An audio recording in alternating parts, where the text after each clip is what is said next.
A major recall to tell you about. Toyota announcing the recall of 600,000 vehicles whose V8 engines can fail without warning. A major recall to tell you about. Toyota announcing the recall of 600,000 vehicles whose V8 engines can fail without warning. For decades, people bought Toyota, Honda, and GM trucks believing one thing: the engine would outlast everything else on the vehicle. 200,000 miles normal. 300,000 not even shocking. But suddenly something changed. Now we're seeing engines fail at 20,000 miles, 30,000 miles, sometimes even earlier. Brand new Toyota Tundras seizing without warning. GM 6.2-liter V8s throwing rods on highways. Honda V6 engines under active federal investigation right now. And this isn't a handful of isolated horror stories anymore. According to federal filings, there are over 28,000 complaints tied to GM's V8 failures alone, more than 14,000 confirmed loss of power incidents, and over 1.4 million Honda vehicles currently under investigation for engine defects. So, what happened? Did engineers suddenly forget how to build engines? Not exactly, because after going through the recall documents, the NHTSA filings, the independent teardown reports, and the engineering data, here's what I think is really going on. A disturbing pattern starts to appear, and it points to something bigger than any one brand or any one recall. Modern engines aren't just failing because of bad manufacturing. They're failing because the entire industry was pushed into building engines this way. Today, we're breaking down the real reason modern engines are blowing up so early and why even Toyota and Honda are no longer immune.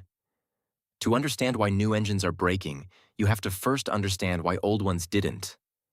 Take a truck engine from the early 1990s.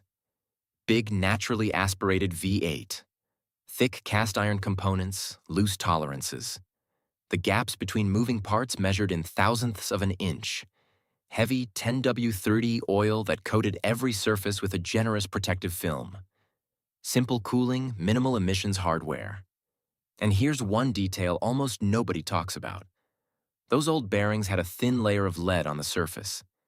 If a microscopic piece of debris hit that bearing, it just embedded harmlessly into the soft lead and sat there. Oil pressure dropped for a split second on a cold start. The lead absorbed it. That engine had multiple layers of forgiveness built in. You could skip an oil change, run it hard in summer heat, tow more than you should, and it just kept going. Those engines are still out there today with 300,000 miles on them. Now here's what modern engines look like. Turbocharged, downsized, running cylinder pressures over 2,000 psi. The kind of pressure once reserved for purpose-built race motors that get torn down and rebuilt after every event. Tolerances measured in microns, smaller than a human hair. Ultra-thin oil that provides the thinnest possible protective film. Hard aluminum bearings with zero ability to absorb debris or forgive a momentary pressure drop. My read on this is simple. Modern engines are engineered closer to the edge than ever before.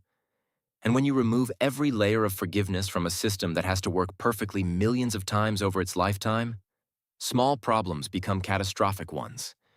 And you don't have to take my word for it, because the numbers coming out of GM right now are almost hard to believe. And this is happening on the truck that was supposed to be the gold standard of American V8 power. If you own a 2021 through 2024 GM truck or SUV with the 6.2-liter V8, this is the engine currently under major federal investigation. That means the 2021 to 2024 Chevrolet Silverado 1500, the GMC Sierra 1500, the Cadillac Escalade, the Yukon and Yukon Denali, all of them. According to federal data, nearly 877,000 vehicles are now part of the investigation after thousands of complaints involving bearing failures, sudden power loss, and what's called throwing a rod, where the engine destroys itself from the inside out, sometimes breaching the engine block entirely. The technical picture involves two separate problems happening at the same time. First, machining debris, microscopic metal particles left in the engine during manufacturing, circulating through the oil system and embedding into the connecting rod bearings. Second, crankshaft journals produced outside of specification with surface finishes rough enough to act as an abrasive against the bearing metal. With thicker oil and looser tolerances, Either of those issues might have been manageable. With 0W20 oil and micron-level clearances, there's no margin to absorb either one. And here's the line that I think tells the whole story. GM's own recall fix switches these engines from 0W20 to 0W40 oil. Twice as thick. That's not a fix for debris. That's GM quietly admitting that the original oil specification never had enough protection margin for this engine in real-world driving conditions. They just didn't say it out loud until 877,000 vehicles were already on the road. People bought these trucks expecting old-school V8 durability. Instead, they got catastrophic failures before 50,000 miles. Now, if this were just a GM problem, you could almost write it off. American trucks have had their issues before, but here's where this story gets genuinely unsettling because the next brand on this list is Toyota. And Toyota's entire identity, the reason people pay a premium for a Tundra over a Silverado, is reliability.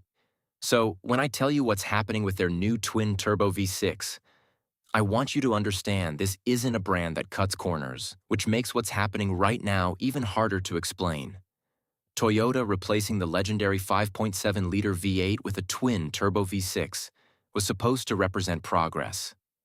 More power, better efficiency, the next generation of Toyota reliability. The engines affected are in the 2022 through 2024 Toyota Tundra, the 2023 and 2024 Sequoia, the 2022 through 2024 Lexus LX600, the 2024 and 2025 Lexus GX550, and the 2018 through 2022 Lexus LS500. The failure pattern is what owners and engineers have started calling the invisible killer. No warning lights, no diagnostic codes. The engine feels completely normal right up until the moment it seizes. Some owners report catastrophic engine failures before 40,000 miles on new Toyota flagships. Toyota blames machining debris, but independent teardowns show main bearings destroyed while rod bearings on the same oil circuit are fine. That pattern points to a design issue. Bearing clearances too tight for a twin-turbo V6's thermal load. Toyota introduced an improved main bearing later. You don't redesign a bearing to fix debris. You redesign it because the original couldn't handle the load. Honda faces an investigation involving over 1.4 million vehicles. 2016, 2020 Pilot, Odyssey, Ridgeline, Acura, MDXE, TLX. Improperly calibrated equipment ground crankshaft pins with a slight convex shape. A crown. Instead of distributing load evenly, force concentrates at the center, exceeding thermal limits. Bearings deteriorate silently. Engines fail without warning. The original recall covered 250,000 vehicles. Now 1.4 million are under investigation. These failures are symptoms of something bigger. CAFE standards. Manufacturers face $17 fines per vehicle for every tenth of an MPG they miss.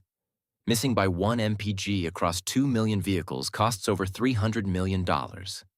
So they squeezed efficiency out by any means. Tiny turbo engines, ultra-thin oil, 0W20 to 0W8, cylinder deactivation, start-stop, direct injection. All to hit government test numbers, not to make engines last. Old engines had forgiveness, loose tolerances, thick oil, leaden bearings. Modern engines have none. Manufacturers calculated that a predictable rate of failures and recalls was cheaper than missing CAFE targets. They made a business decision about your engine's lifespan. Engine replacements now cost $15,000, $20,000 on an $80,000 truck before 50,000 miles.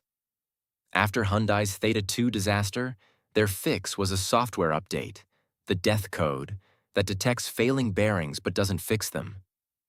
Replacement engines failed, the same way. Manufacturers now engineer engines just enough to survive the warranty period. Buyback vehicles often come with NDAs and clean titles. The next buyer never knows. What you can do? Check your VIN at nhtsa.gov. Change oil every 5,000 miles. Disable start-stop. Clean intake valves every 30,000, 40,000 miles on direct injection engines. Consider stepping up oil viscosity after warranty. Treat 2021-2024 turbocharged models with caution. A 2016-2019 naturally aspirated V8 may be safer. Have modern engines become less reliable? Drop your thoughts below. Subscribe for more.